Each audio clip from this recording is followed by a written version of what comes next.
What's going on, guys? It's Jimmy here. Happy Easter weekend. Got some big stuff here for you guys in this video. Also, I have some special guests here for you guys at the end of this video, so make sure to stay here for you guys in this video.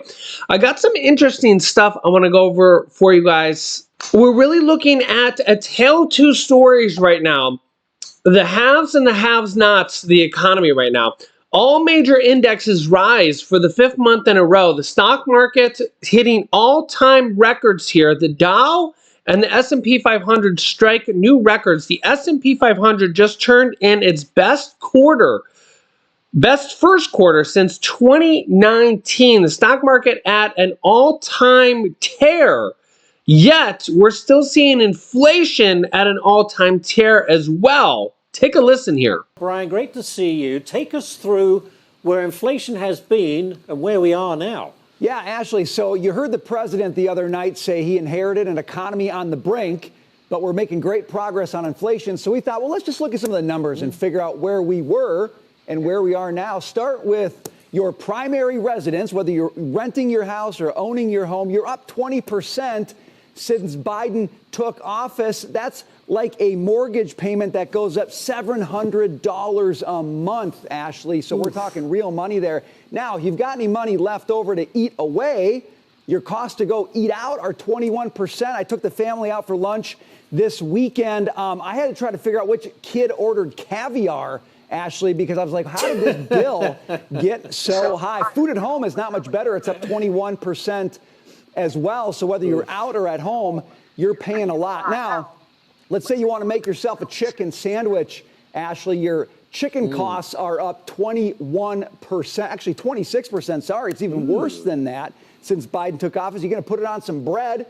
Your bread costs are up 30% since Biden took office. And that probably is the kind of food you're eating, Ashley. But if for those of us with a sweet tooth, let's talk sugar and butter. Sugar costs up 44%. Butter up 27%. I know you're probably cutting down on that, but some of us aren't. And it makes life less fun when you got to pay so much for that. So here's the point, Ashley. You've got a president who can't seem to convince people that things have gotten better, even though he thinks the data's on his side. But when you really look at the data, you get why people say life is just so unaffordable, and they don't have confidence in what the president's doing on the economy right now. You are absolutely right. I hear it everywhere I go, but you're clearly misinformed on my economic situation, Brian. I'm just going to say that. But stay right there, because President Biden trying to convince people that his policies, well, guess what? They do indeed have benefits, the president says. Come back in here, Lauren. What exactly is he saying? Just be patient. You'll see the benefits of my policies in time. And then with everything costing more, the problem is a lot of people are not making more, especially with people on fixed income, Social Security, only getting a 3% raise this year. You've seen those increases there. They're wild, and yet you're only getting a 3% raise. And then I came across these numbers here. Take a look at this. You can let me know your thoughts here in the comments. This is directly from the government. These are the most recent numbers here. I'll give you 2 different years here. Take a look at this. Income by ethnic groups here from low to high. We'll go with 2021 and then 2022, the most recent years. 2023 not in yet, okay? From low to high.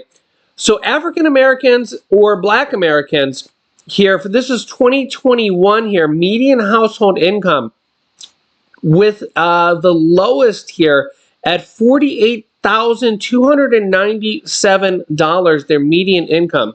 The United States general population is just under 70,000. By the way, this is household income, okay?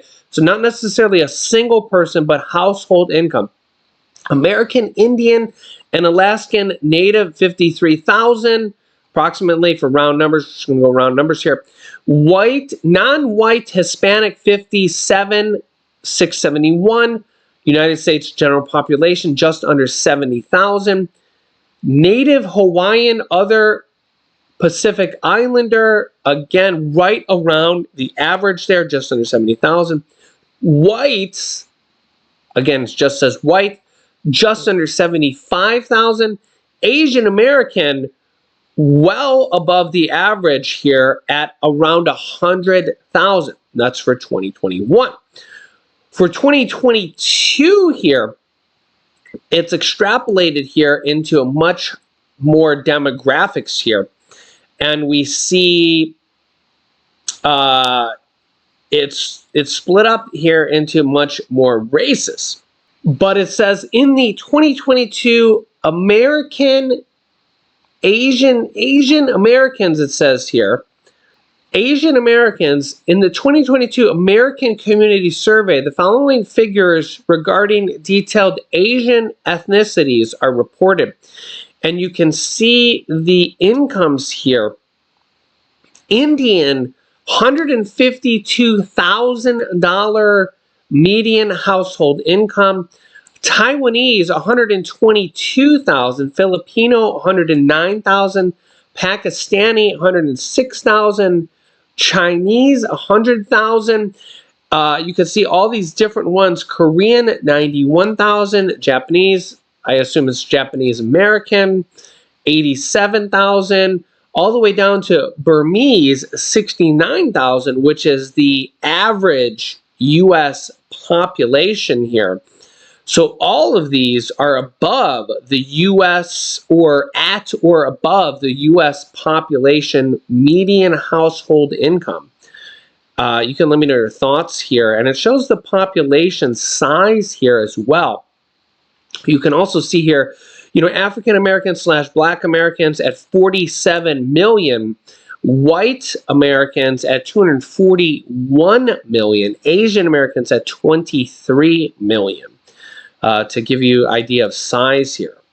The problem happening now in going into 2024 and beyond, if you don't have a mortgage and a home locked in with 2020 mortgage rates, if you're not locked into those, 2-3% mortgage rates, if you don't have that locked in, the problem here is if you're in those 7% mortgage rates now, you're really needing to have, and this is area dependent as well, so take that into consideration here.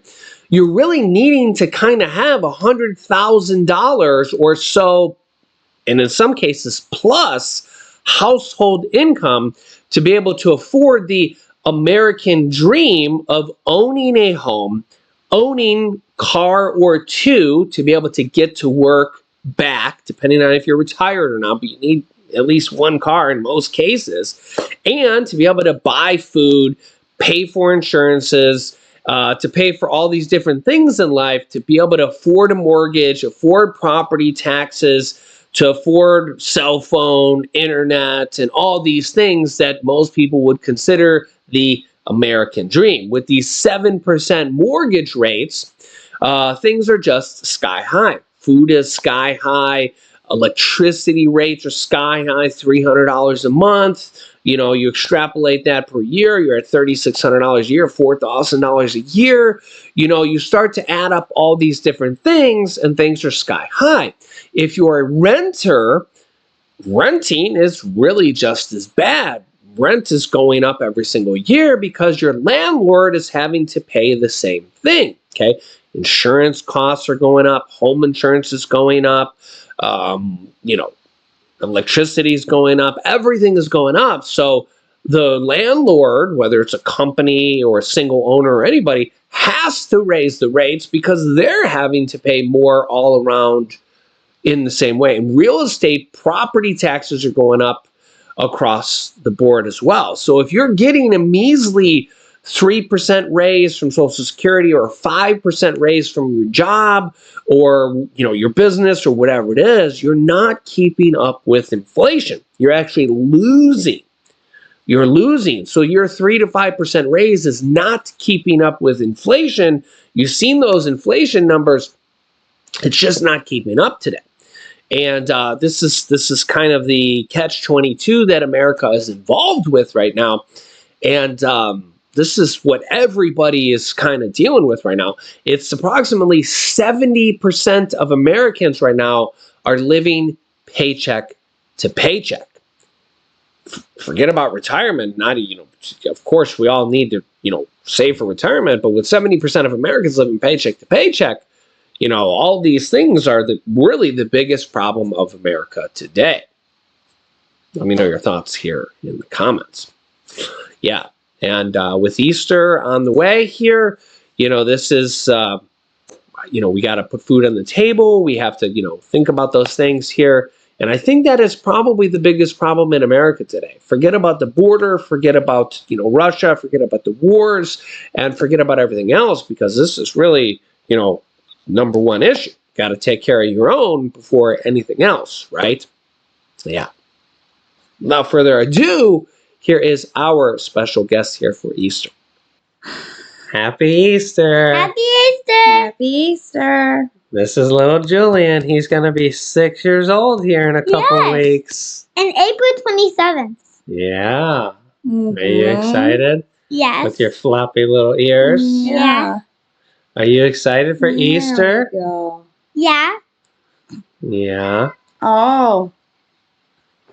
Madam? What are you excited for? My birthday. And what else?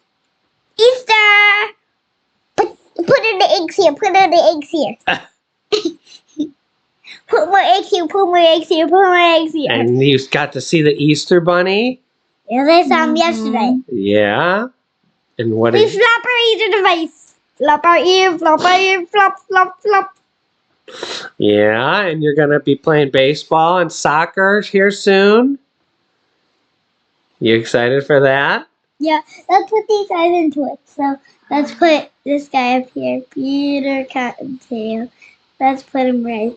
Let's put Peter Cottontail right here. We wish you a happy Easter. And tell us in the comments what you're doing for Easter. Bye! We love you. Bye. Happy Happy Easter. Easter. Happy Bye. Easter.